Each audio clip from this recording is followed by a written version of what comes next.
할렐루야! 항상 영상으로 예배의 자리를 지키는 모든 취학부 친구들을 환영하고 축복합니다. 우리가 예배를 드리기 전에 함께 사도신경으로 우리의 신앙을 하나님께 고백하겠습니다. 전능하사 천지를 만드신 하나님 아버지를 내가 믿사오며 그 외아들 우리 주 예수 그리스도를 믿사오니 이는 성령으로 잉태하사 동정녀 마리아에게 나시고 본디오 빌라도에게 고난을 받으사 십자가에 못 박혀 죽으시고 장사한 지 사흘 만에 죽은 자 가운데서 다시 살아나시며 하늘에 오르사 전능하신 하나님 우편에 앉아 계시다가 저리로서 산 자와 죽은 자를 심판하러 오시리라. 성령을 믿사오며 거룩한 공회와 성도가 서로 교통하는 것과 죄를 사하여 주시는 것과 몸이 다시 사는 것과 영원히 사는 것을 믿사옵나이다. 아멘.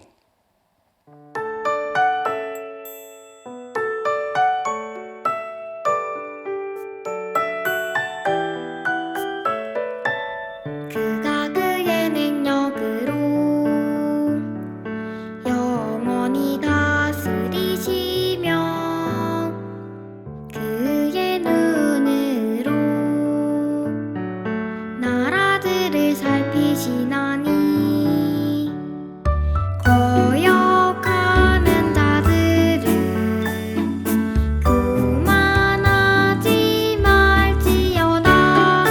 거역하는 자들은 교만치 말라. 시편 66편 7절 말씀. 아멘.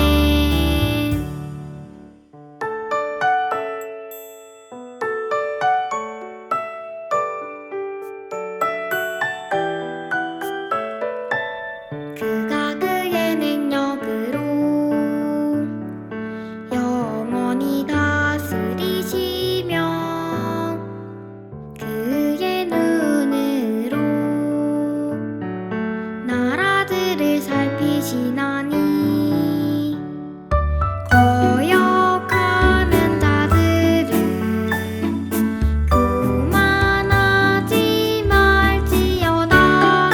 거역하는 자들은 교만치 말라. 시편 66편 7절 말씀. 아멘.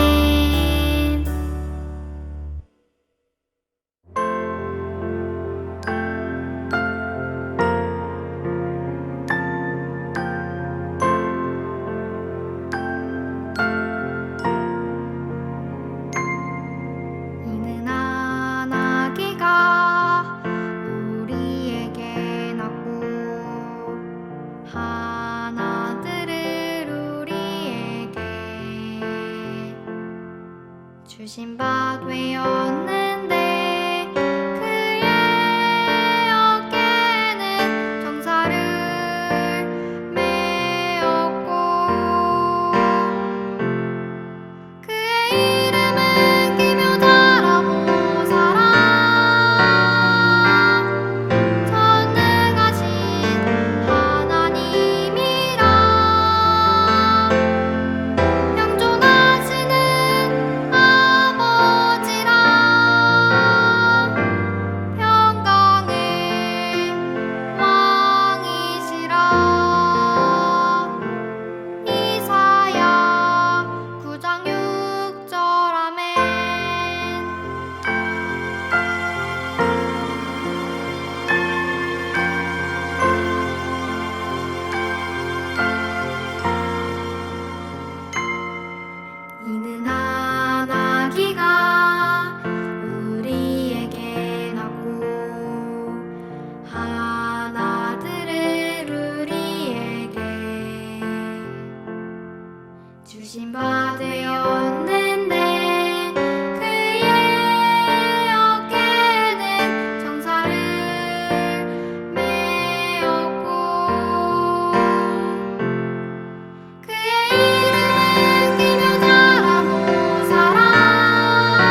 우리에게 주시는 하나님의 말씀은 이사야서 8장 16절부터 9장 7절입니다. 그 중에서 우리가 9장 6절만 같이 읽어보도록 할게요. 시작! 이는 한 아기가 우리에게 낳고 한 아들을 우리에게 주신 바 되었는데 그의 어깨에는 정사를 메었고 그의 이름을 기묘자라 모사라 전능하신 하나님이라 영존하시는 아버지라 평강의 왕이라 할 것임이라. 아멘. 오늘은 제자가 되어요 라는 제목으로 말씀을 보고자 해요. 친구들, 방 안에 어두우면 어떻게 하나요? 전등을 켜거나 무드등을 켜거나 하지요. 그럼 친구들은 불빛을 내는 이 전구를 만든 사람이 누구인지 아나요? 에디슨이라고 하는 친구가 많을 거예요. 그런데 사실 전구를 최초로 만든 사람은 에디슨이 아니라 햄프리 데비라는 사람이에요. 이 햄프리 데비라는 사람이 최초로 전구를 발명했지만 이 빛이 너무 밝아서 사용하지 못했고 이후에 에디슨이 이 데비를 이어서 우리가 지금 사용하고 있는 전구를 발명했다고 해요. 그런데 만일 친구들 집에 불을 켤 전구가 단 하나도 없게 된다면 어떻게 될까요? 만일 우리를 비추고 있는 저 태양이 없다면 어떻게 될까요? 아마 무서워 벌벌 떨면서 아무것도 못하고 밖에 나가지도 못하고 이불을 뒤집어 쓰고 있지는 않을까요? 오늘 말씀에 보면 빛을 잃어버린 채 어둠 속에 살고 있는 이스라엘 백성들에 대한 이야기가 나와요. 우리가 계속해서 함께 이사야서 말씀을 보고 있지요. 이사야라는 선지자가 활동할 때 이스라엘은요, 다른 나라로부터 괴롭힘을 당하고 농장의 곡식이나 과일 등 수확은 없고 정말 매우 힘들고 배고픈 상황이었다라고 그래요. 그런데 이때 이스라엘 백성들은 하나님을 찾지 않고 다른 우상을 숭배하고 신접한 자들, 즉 사람을 더럽게 하고 하나님을 우습게 여기는 사람들을 믿고 찾았어요. 그런데 이 모습이 오늘날 우리의 모습과도 비슷한 것 같아요. 오늘날 우리의 모습을 보면 다른 사람으로부터 괴롭힘을 받거나 또 우리 교회가 다른 사람들로부터 핍박을 받거나 코로나로 인해서 살아가기 매우 어려운 상황이잖아요. 근데 이때 우리 친구들은 어떻게 하고 있나요? 매일매일 하루를 시작할 때 하나님께 오늘 하루도 살아갈 힘과 능력 주세요. 이렇게 기도하고 시작하나요? 아니면 눈을 뜨자마자 오늘도 학교도 안 가고 지루하니까 뭐 하고 놀까? 부터 생각하나요? 우리 친구들, 하루의 시작, 하루를 살아갈 때 먼저 하나님께 기도로 의지하고 시작해야 하는 것 잊지 마세요. 성경은 어려운 때 하나님을 믿지 않고 또 말씀을 기억하지 않는 그런 사람들에게 이렇게 말하고 있어요. 함께 이사야 8장 20절을 같이 읽어볼게요. 시작! 마땅히 율법과 증거의 말씀을 따를지니 그들이 말하는 바가 이 말씀에 맞지 아니하면 그들이 정녕 아침빛을 보지 못하고. 아멘. 말씀을 따라야 하는 이스라엘 백성들이 말씀대로 따르지 않으면 그들은 아침빛을 보지 못한다고 말하고 있어요. 여기서 아침빛은 우리의 소망을 이야기해요. 눈앞이 보이지 않아 두려운 캄캄한 어둠처럼 이스라엘 백성들이 괴롭힘 당하고 수확도 없고 매일매일이 고통스러워 힘든 이 가운데 유일하게 이 어두움을 물리쳐줄 빛마저 없다라고 그래요. 이스라엘 백성들에겐 소망이 없는 것이에요. 이 소망 없는 이스라엘 백성들은 수확이 없어 늘 배고파고 미래를 봐도 어둡기만 하고 주변을 둘러봐도 정말 도망갈 수 있는 길조차 없다라고 성경에서는 이야기하고 있어요. 정말 점점 더 캄캄한 어둠 속으로 들어가고 있는 것이에요. 그런데 문제는 사람에게는요, 이 어둠을 몰아낼 힘이 없어요. 우리 사람이 스스로가 빛을 내서 어두움에 밝은 빛을 비칠 수 있는 그런 능력이 없어요. 그렇게 우리가 이 어둠 속에 있을 때 우리의 대적 마귀는요, 우는 사자와 같이 두루 다니면서 우리를 삼키려 들고 있어요. 친구들도 이 어둠 속에 갇힌 것처럼 마음이 어렵거나 상황이 어려운 그런 친구 있나요? 누군가가 나를 괴롭히고 있다든지 학교에서 따돌림을 당하고 있다든지 내가 몸이 매우 아파서 괴롭다든지 이게 마치 너무 힘들어서 어둠 속에 갇혀 있는 것처럼 그런 느낌이 드나요? 코로나로 인해 너무나도 어려운 이 상황 가운데 또는 친구들이 가장 최근에 어려운 일을 당했을 때 친구들이 계속해서 우울해지고 어려워지고 해결이 되지 않는다면 그건 우리 친구들에게 빛이 없기 때문이에요. 그런데 문제는요, 우리 스스로는 그 빛을 만들어낼 수 없다라고 그랬어요. 그럼 이대로 우리는 우는 사자에게 먹히는 걸까요? 이대로 계속해서 어둠 속에 살면서 괴로워야 할까요? 하나님은 우리를 버리시고 그냥 바라만 보고 계신 걸까요? 아니에요. 이 어려운 상황 가운데서 반드시 빛을 비춰주실 거예요. 우리에게 소망을 보여주실 거고 우리에게 그 소망을 이루어주실 거예요. 함께 이사야서 9장 2절을 같이 읽어보도록 할게요. 시작! 흑암에 행하던 백성이 큰 빛을 보고 사망에 그들진 땅에 거주하던 자에게 빛이 비치도다. 아멘. 하나님은 반드시 빛을 비춰주신대요. 무서운 어둠을 물리치는 빛이 비춰진대요. 괴롭고 힘들고 어려운 우리 친구들에게 하나님은 위로와 안식과 평안을 주신다고 이야기하시는 것이에요. 정말 얼마나 기쁠까요? 아마 그 기쁨은 이런 게 아닐까 싶어요. 오늘 말씀해 보면요, 하나님께서 멍에와 채찍과 막대기를 꺾으신다고 말씀하고 있어요. 멍에와 채찍과 막대기는요, 우리의 어려움과 힘듦을 이야기해요. 멍에는 밭을 갈 때 사용하는 것인데 소의 어깨 쪽에 이렇게 매개해서 앞으로 전진하며 밭을 가는 것이에요. 그런데 이 멍에가 엄청 무거워서 힘이 엄청 센 소도 엄청 힘든다고 해요. 또 채찍과 막대기는 밭을 빨리 갈기 위해 소를 때릴 때 쓰는 것이에요. 얼마나 아플까요? 그런데 지금 이스라엘 백성들이 그 고통을 당하고 있던 것이에요. 옛날에 애굽에서 400년 동안 노예 생활을 할 때 멍에를 메고 날마다 무거운 벽들을 나르고 밭을 갈고 또 조금이라도 쉬는 것처럼 보이면은 채찍과 막대기로 괴롭힘을 당했던 것처럼요. 그런데 이제는 그 멍에와 막대기를 채찍을 모두 꺾으신다고 말씀하고 계세요. 이스라엘 백성들은 정말 얼마나 기쁠까요? 그리고 하나님은 말로만 약속하신 것이 아니에요. 진짜 이 약속을 이루기에 한 가지 말씀을 더 주셨어요. 우리가 함께 처음에 읽었던 이사야서 9장 6절을 다시 한번 읽어보도록 할게요. 시작! 이는 한 아기가 우리에게 낳고 한 아들을 우리에게 주신 바 되었는데 그의 어깨에는 정사를 메었고 그의 이름은 기묘자라 모사라 전능하신 하나님이라 영존하시는 아버지라 평강의 왕이라 할 것임이라. 아멘.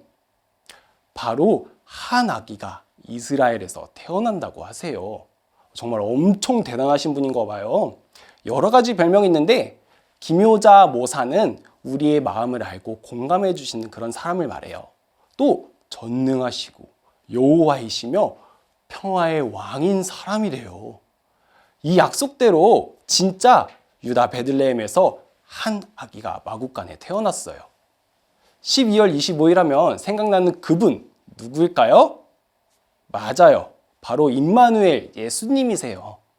그렇게 예수님은 하나님의 보내심 따라 이 땅에 오셔서 우리 모두의 죄와 고통, 힘듦, 어려움을 대신 지시고 십자가에 못 박혀 돌아가신 뒤 3일 만에 부활하셔서 천국에 올라가셨어요. 하나님의 약속대로 예수님께서는 멍에와 채찍과 막대기를 꺾으셨기 때문에 우리 친구들이 이제는 하나님께 기도할 때마다 성령님을 통해서 우리의 모든 어려움과 슬픔과 괴로움을 물리쳐 주시는 것이에요. 그런데 이건 맛보기일 뿐이에요. 정말 우리의 승리는요, 우리의 정말 기쁨과 행복은요, 예수님이 약속하신 말씀이 이루어질 때 진짜 그 기쁨과 행복을 누릴 수 있어요. 함께 사도행전 1장 11절 하반절 말씀을 같이 읽어볼게요. 자, 시작. 너희 가운데서 하늘로 올려지시니 예수는 하늘로 가심을 본 그대로 오시리라 하였느니라. 아멘. 예수님께서 십자가에 못 박히시고 부활하신 뒤 하늘로 올라가신 그 모습 그대로 다시 이 땅에 오실 때가 바로 마지막 날이에요. 그때야말로 우리가 진짜 행복과 기쁨을 누리고 이 땅의 모든 어려움과 괴로움으로부터 승리하게 되는 날이에요. 그런데 여기서 정말 중요한 게 있어요. 아무나 이 승리의 영광을 누리는 건 아니에요. 바로 제자만이 이 승리의 영광을 누린다고 성경에 나와 있어요. 이 제자가 되기 위해 우리가 기억할 것은 예수님이 다시 오실 것을 믿고 기다리는 것이에요. 오늘 이 말씀을 받는 이스라엘 백성들 가운데 하나님은 특별한 사람들에게 이 말씀을 전하고 계시다고 이야기해요. 그들을 하나님은 제자라고 부르셨어요. 함께 이사야서 8장 16절 말씀을 같이 읽어보도록 할게요. 시작. 너는 증거의 말씀을 싸매며 율법을 내 제자들 가운데에서 봉함하라. 아멘. 친구들, 제자는 어떤 사람이지요? 선생님이나 스승님으로부터 가르침을 받고 따르는 사람을 이야기하죠. 나아가 오늘 말씀에 보면은 이 제자는요, 바로 하나님의 약속들과 말씀들을 믿고 기다리는 사람들이에요. 어둠에 있는 사람들은 하나님의 약속을 믿지 않고 하나님께서 보호해주시고 지켜주시고 구원해주실 거라는 그 약속을 믿지 않고 우상숭배와 신접한 자와 마술사를 찾았어요. 그러나 하나님이 말씀하시는 이 제자는요, 하나님의 약속을 믿고 하나님을 찾고 기다리는 사람들이에요. 이스라엘 백성들이 400년 동안 애굽에서 고통받고 힘들어 쓰러질 때 홍해를 가르시고 광야의 길을 가르쳐 주신 그 하나님을 끝까지 믿고 약속을 기다리는 사람들이에요. 바로 이런 사람들을 제자라고 부르고 있어요. 우리 친구들도 제자된 삶을 살고 있나요? 예수님께서 우리 친구들의 모든 죄와 아픔과 괴로움을 대신해서 대신 고통당하시고 채찍도 맞으시고 피가 쏟아져 나는 그 가시 면류관을 대신 쓰시고 가장 고통스럽다는 십자가에 매달려 돌아가셨어요. 그리고 죽음을 이기시고 부활하셔서 친구들을 구원해 주셨어요. 그리고 우리에게 다시 이 땅에 오셔서 모든 악한 것을 멸하시고 우리에게 아픔과 슬픔을 치유해 주신다고 약속하셨어요. 뿐만 아니에요. 오시기 전까지 우리를 고와 같이 버려두시는 게 아니라 친구들이 기도만 한다면 성령님을 통해 보호해 주시고 구원해 주신다고 약속하셨어요. 우리 친구들도 이 말씀 매일 묵상하고 기억하고 있나요?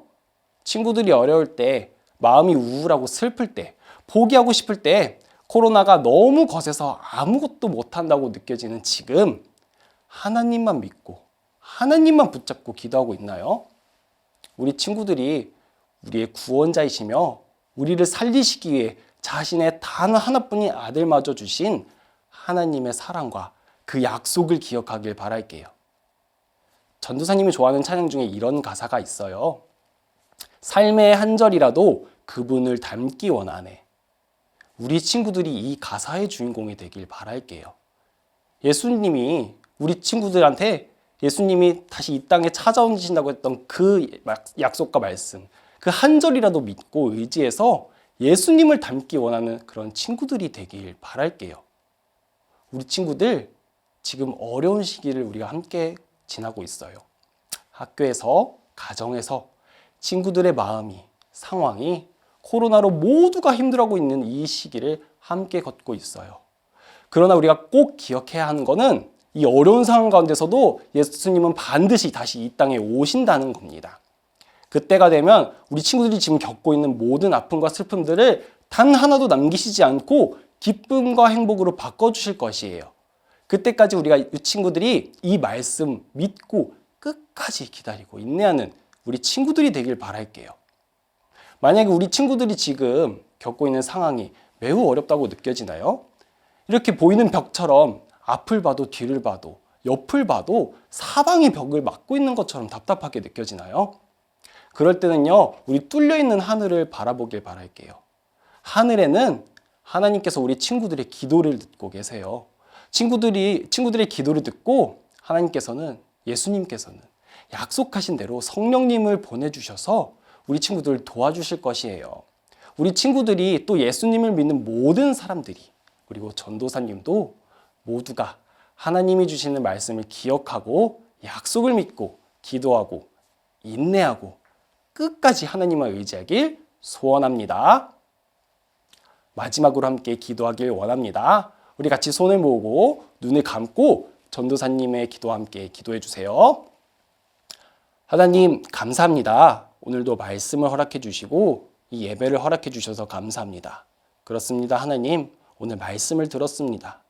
정말 상황이 너무나도 어려워서 너무나도 캄캄한 어둠 속에 갇혀 있는 것 같은 그 이스라엘 백성들에게 하나님께서는 큰 빛이 비춰준다라고 하나님께서는 약속하셨습니다. 하나님, 나의 상황도 이스라엘과 같습니다. 내가 너무나도 힘들고 아프고 괴롭습니다. 하나님, 그러나 하나님께서 우리에게 약속하셨기 때문에 내가 그 약속 믿고 이제는 기도하고 인내하길 원합니다. 하나님, 언제나 어려울 때나 힘들 때나 슬플 때나 하나님을 의지하고 믿고 기다리는 제가 되게 해주세요. 하나님의 약속을 늘 기억하면서 언제든지 무릎 꿇고 하나님께 기도하며 나아가는 제가 되게 해주세요. 예수님께서 다시 이 땅에 오실 것을 내가 믿습니다. 하나님, 그때까지 나의 믿음이 흔들리지 않도록 나의 믿음을 굳건하게 잡아주시고 늘 말씀에 순종하는 제가 되게 해주세요. 감사합니다. 예수님의 이름으로 기도드립니다. 아멘. 마지막으로 예수님께서 가르쳐 주신 기도인 주기도문으로 예배를 마치겠습니다. 하늘에 계신 우리 아버지여, 이름이 거룩히 여김을 받으시오며 나라가 임하시오며 뜻이 하늘에서 이루어진 것 같이 땅에서도 이루어지이다.